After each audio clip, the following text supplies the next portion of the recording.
Good afternoon, everybody. Welcome back to CoinFlow TV. It's been about 3 days since my last video. I wanted to apologize to you guys. I have not gone anywhere. It was mainly due to a internet slowdown and partial outage in my area due to some upgrades by our internet service provider. Either way, we're back today. We got some news for you guys on cryptocurrencies, as well as we're going to talk about a couple of coins that you guys need to keep an eye on. All that coming right up. Zombie apocalypse.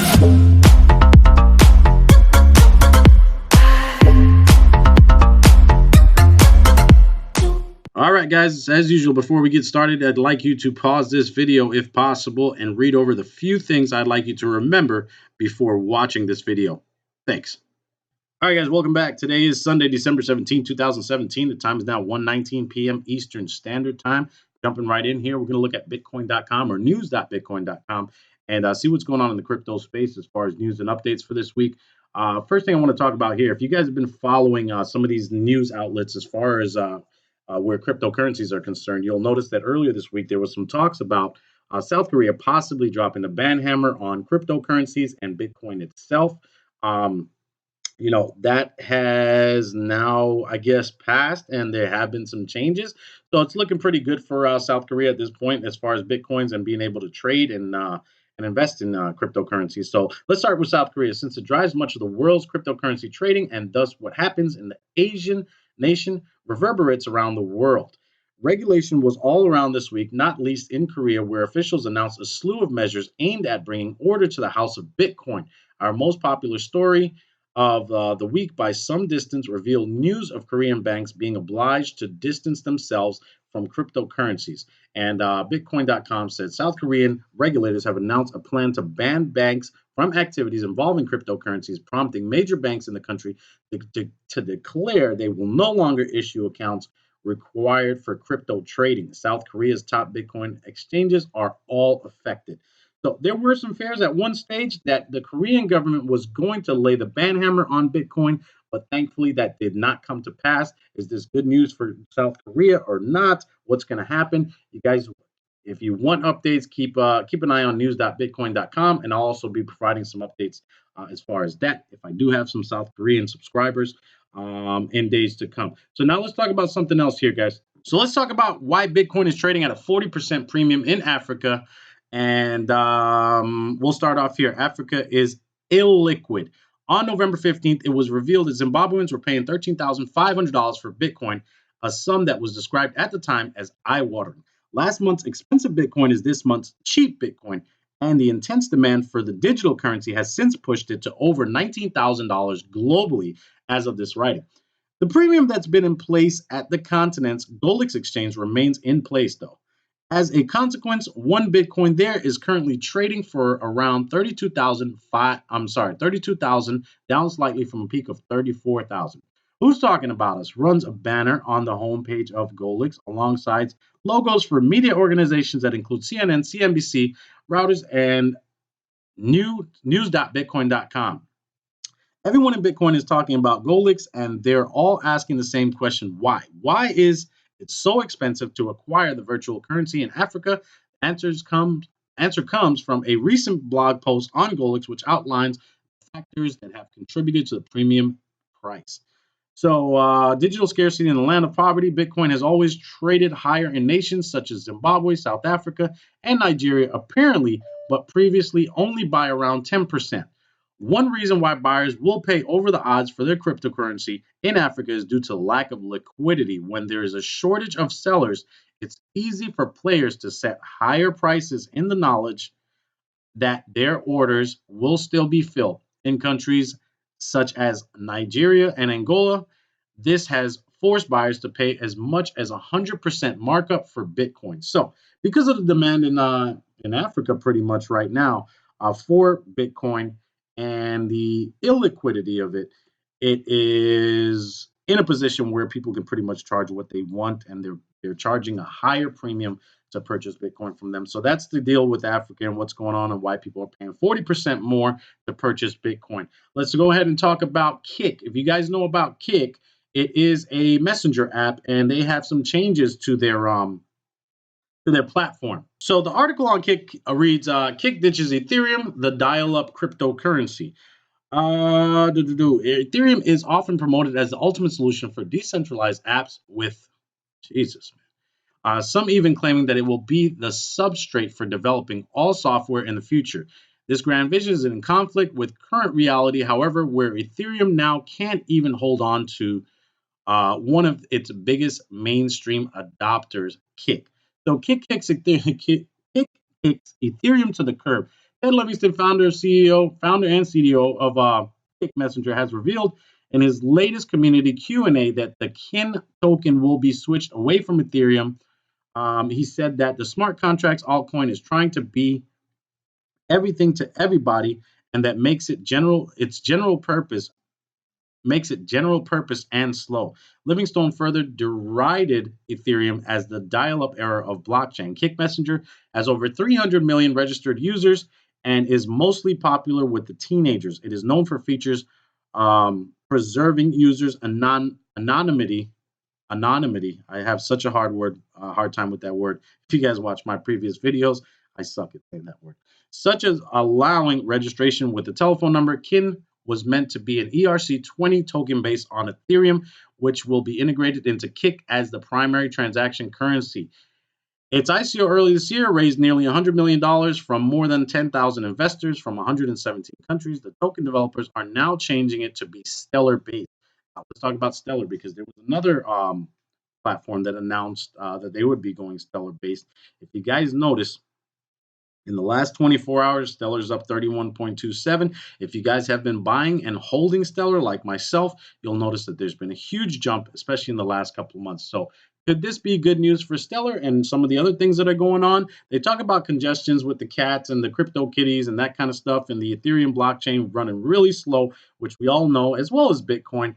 So hopefully there's some changes coming soon, and we'll keep an eye on this stuff, guys. But also, at this point, I mentioned in my intro that you guys want to keep an eye on some coins. Stellar is a coin to keep an eye on because there is another messenger app that is going Stellar based as well. And that will be this particular messenger app right here. Going over to the bitcoinist.com, it says the Signal founder has a plan to fix cryptocurrencies. Let's go over this article here real quick. Many cryptocurrencies are trying to replace Bitcoin by offering faster and cheaper transactions. The founder of popular messaging app Signal has a plan to truly fix cryptocurrency. Let's talk about what his plan is. Today, Bitcoin managed to break a new all-time high price. And as of this, I think we're up to about 19,100. I did see it almost touch 20,000. But we are starting to see a little bit of resistance here, and we'll see what happens in the days to come. If you guys remember, too, the CME is launching Bitcoin's futures trading tomorrow, December 18, 2017. We did see the CBOE launch it last week, and look out for the NASDAQ coming up here pretty soon. The demand for Bitcoin and other cryptocurrencies has drastically risen in the last couple of months as more and more experts believe that the sector is going to rapidly grow in the next years. But as transaction volume of Bitcoin and other cryptocurrencies are steadily rising, the transaction times and fees are also rising. According to the website bitcoinfees.info, here, let's take a look at that website. If you guys are not on this site, the site basically transaction fees are included with your Bitcoin transaction in order to have your transaction processed by a miner and confirmed by the Bitcoin network. The space available for transactions in a block is currently artificially limited to 1 megabyte. This means that to get your transaction processed quickly, you will have to outbid other users. This site keeps a record of how Bitcoin transaction fees evolve over time. And then it kind of goes down here. Current Bitcoin transaction fees in dollars per transactions. Next block fee to have your transaction mined on the next block, which is in 10 minutes.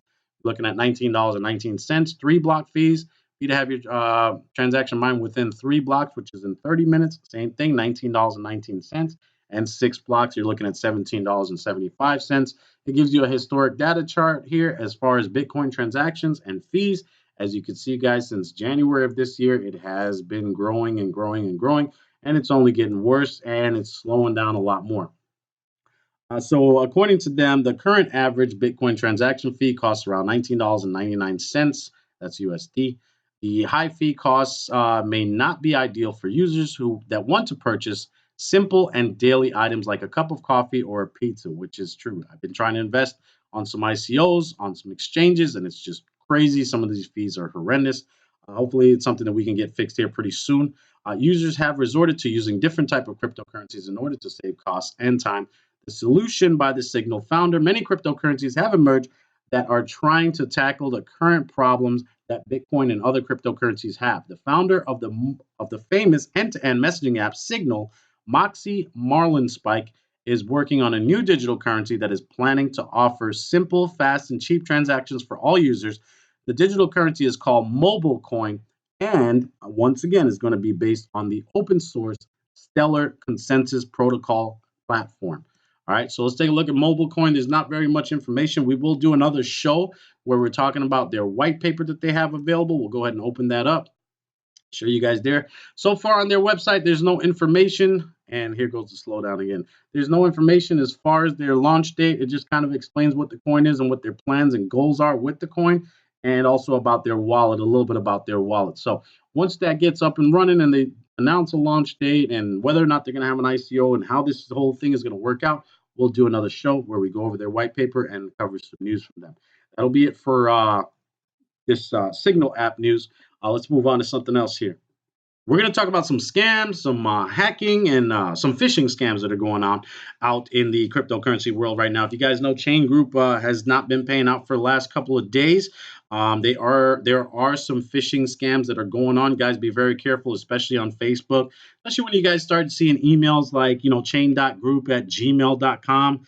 Those things can be that's very skeptical to me. It's very fishy. I wouldn't send them any information or anything like that. Unfortunately, there's people that prey on people that lost money in these HYIP programs. And same thing happened with Laser Online. Same thing happened with Hexabot. Those all went down in the last couple of weeks. They're just trying to get private information, trying to get you to send them money, and there's no return on that. So guys, be very careful on that. On Cointelegraph, they announced that a major wallet vulnerability revealed as user Bailey reclaims 9 BTC. I found this article pretty interesting, so I'm going to go ahead and share it with you guys. An anonymous Pastebin user claimed to have discovered evidence that some Bitcoin wallet software can generate private keys that can easily be identified and hacked. The reveal comes after another person has made a Reddit post describing how they lost 9 BTC due to a transaction error on the blockchain.info wallet service. The Pastebin user, however, didn't reveal the specific wallet software that can be possibly affected and whether the software vulnerability is intentional or just a simple coding error. According to the anonymous user, several users of blockchain.info platform are already aware of the vulnerability and have played with the chain by sending small amounts of Bitcoins to the addresses corresponding to the private keys generated by the malicious software. And in quotes, it says, if you peer into blockchain, you will find that people have played with the chain by sending small amounts of Bitcoins to addresses corresponding to private keys generated using SHA-256. ... It's quite obvious these were meant to be found. It turns out there are a lot of addresses. Keep looking, and you will easily find in parentheses some. This is nothing new and has been known to the Bitcoin community for a while.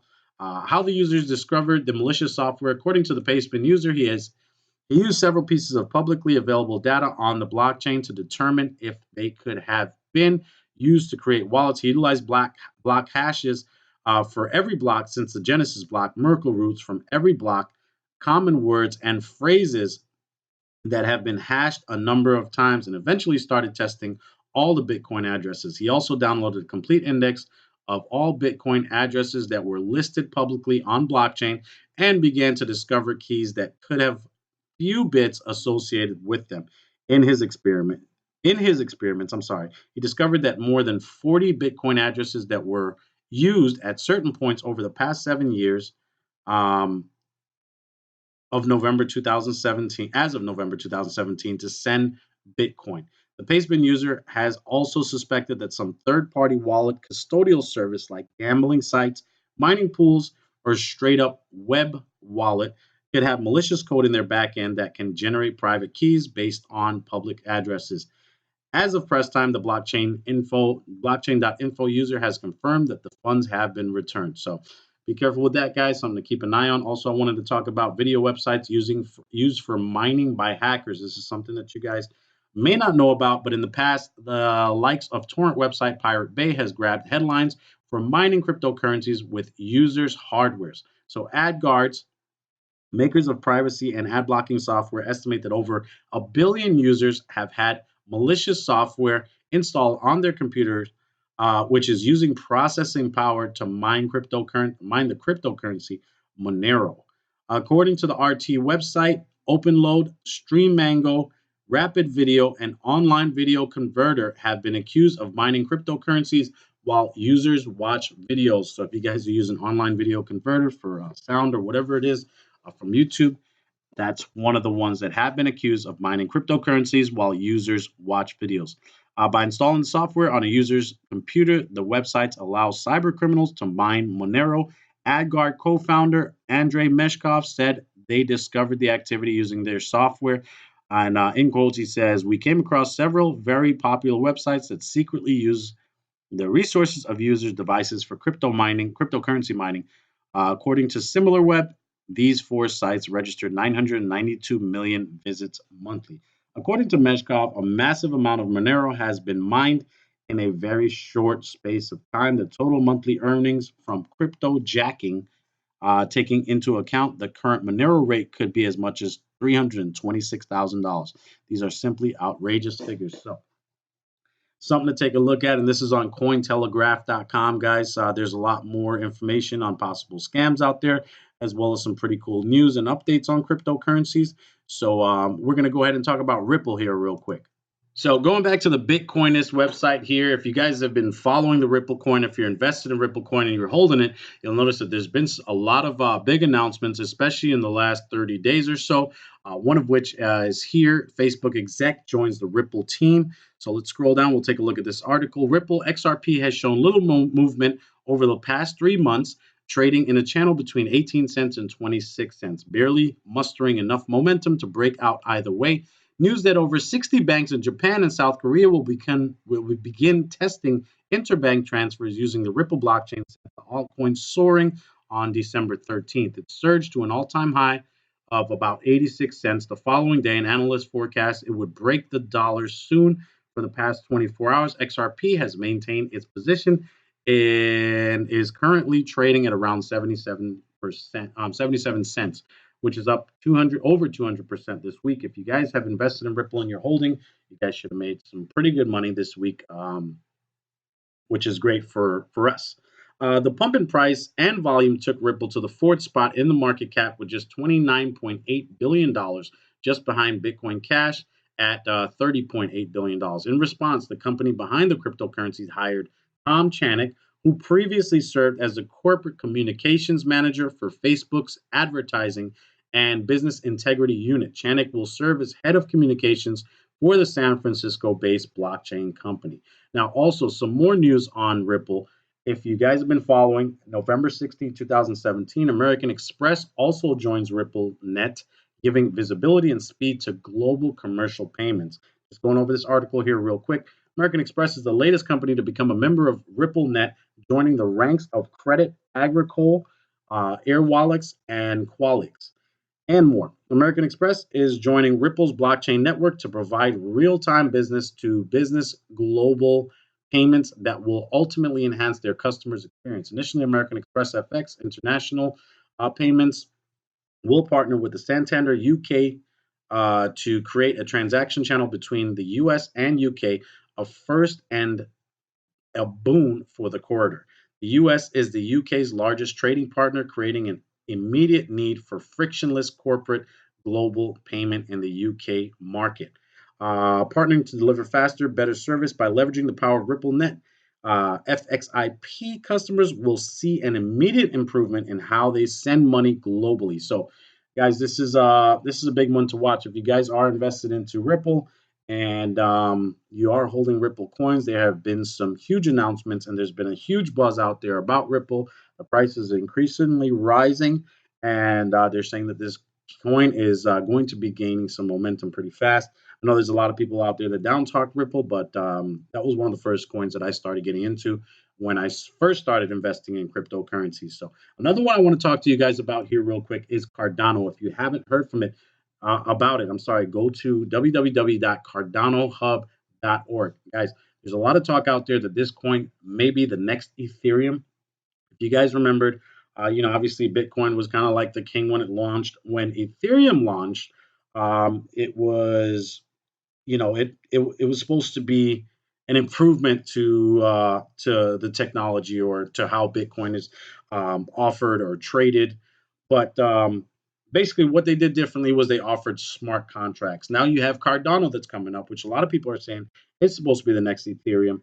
And Cardano offers something called scalability. Now, what that means is pretty much in a nutshell, as it grows, it will organically adopt to the transaction load, which means that they're hoping, or at this point, they're predicting that there will not be as much of a slowdown as there is in the Ethereum network, that the Ethereum network was not built for that. And now it's seeing an overload, which is slowing down the Ethereum network, saying that Cardano has the scalability to, as it grows, basically learn how to adapt to the network load.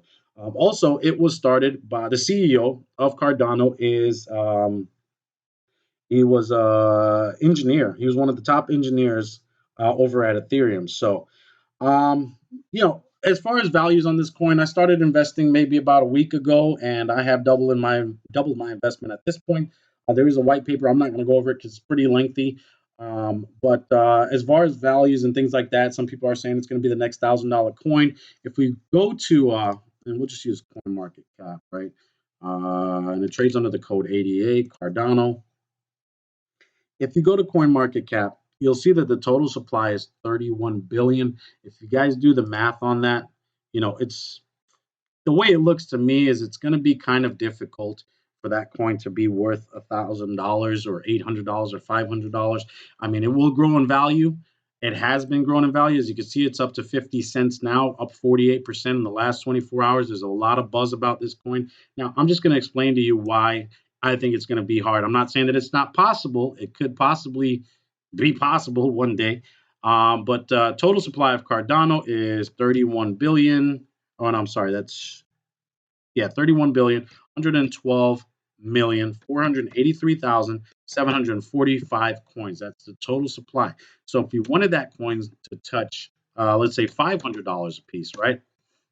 We're looking at a market cap of 15 trillion, 556 billion, 241 million, et cetera, et cetera. So we would have to touch $15 trillion as a market cap for this coin, as you guys can see. As a market cap in the whole, including Bitcoin itself, we're looking at only 588 billion right now. So is it possible? We've grown a lot, in the last year alone. So it is very possible, but that's where it would have to be to touch that amount. As of now, it is constantly growing. Hopefully we'll see $1, $2, maybe $5 by 2018 if you did get in, even at 50 cents or 19 cents or whatever it is. That should be a pretty good return on your investment, especially if you're planning on holding this coin. There's a lot of good ideas. Like I said, if you go over to the website, cardanohub.org, you can read their white paper and also get started on downloading the Daedalus wallet, which is where you can store your Cardano coins, or it is available over on Bittrex for as far as exchanges. If you got an account with Bittrex, or if you have some money on Bittrex, you can purchase this coin right now for about 50 cents. And like I said, I started investing a couple weeks ago, and I pretty much doubled my investment at this time. That's going to be it for this show, guys. That's all I got to talk about as far as news. I do have a couple more shows coming up. I definitely want to get you guys caught up with what I have going on, and as far as some of these other platforms that I'm investing in.